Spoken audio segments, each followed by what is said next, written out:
Hey everybody, welcome to another episode of Tech Bros. This is, of course, the web series that goes over IT and other topics. Today, we're going over another topic. It's Star Wars movies. Zach and I both ranked our top 1 to 11 Star Wars movies, and we averaged out the two lists, and we got our master list that we'll be going over for you today.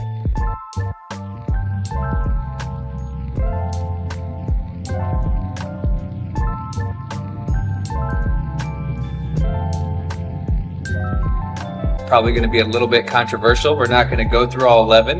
We're going to put up on the screen 11 through 6, and then we're going to go through our top 5. Now, as you're looking at that, we must just say sorry for those people out there whose favorite movie is Return of the Jedi.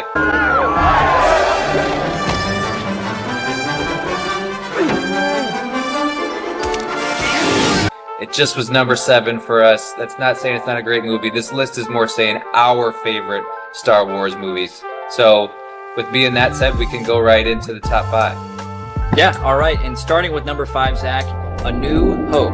The original Star Wars, we put it at number 5. Lots of respect for that movie. Obviously kicked off the entire series. And there's so much to love about that story. Obi-Wan Kenobi, my personal favorite character. Getting to see him, obviously, with all the wisdom throughout the years. And it's just a very classic story. Very nostalgic. It still holds up to this day. Now, number 4 is going to be a little bit controversial, especially since Return of the Jedi was not in our top 5. Attack of the Clones. Now, remember the era that Alex and I come from. We're millennials. Are you a millennial? No, I just missed the millennial Okay, cutoff. well, Technically Gen Z. Okay, you're Gen Z, I'm millennial, but Attack of the Clones came out when we were kids. We love this movie. We love the prequels, as you're going to see here in our top 5 list. Just a lot of cool stuff that you got to see. Attack of the Clones, the Jedi at the height of their power. The love relationship between Anakin and Padme was really cool. Just to be able to see so many of these cool things that we didn't get to see in the original trilogy. Well, the Geonosis gladiator scene is just awesome. That makes the whole movie. The rest of the movie could be terrible. That scene is great. The purple lightsaber from Mace Windu getting pulled out. Love it. Yep. Love it.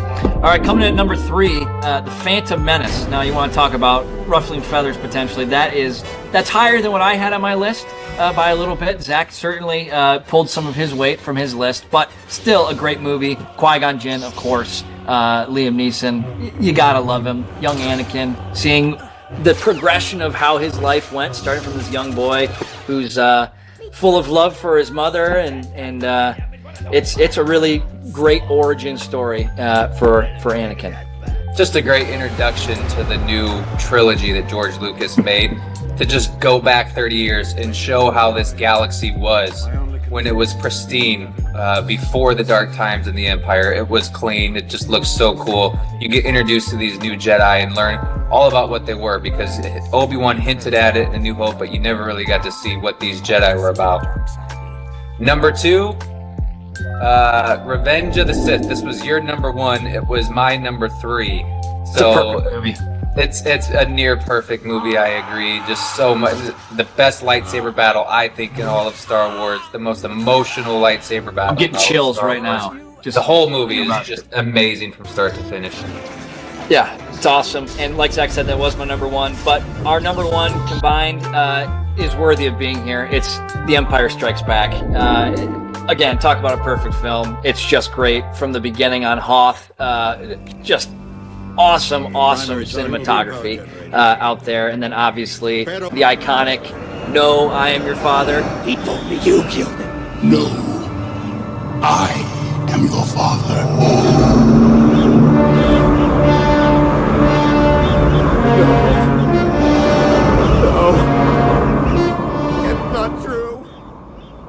Not to be confused with Luke, I am your father. That's a fun factoid. Many people get that wrong. Many people do. But it's a great film with the cliffhanger. Like, what's going to happen? The Empire just struck back. What are we going to do? Probably the best sequel in the history of sequels, I would say. And it was dark. It was completely different than the first Star Wars. Yeah, that movie just still holds up. You get to see the relationship with Luke and Yoda, while Han and Leia go off on their own. You get Lando, who was an awesome character, and then obviously that whole end sequence between father and son and the big reveal.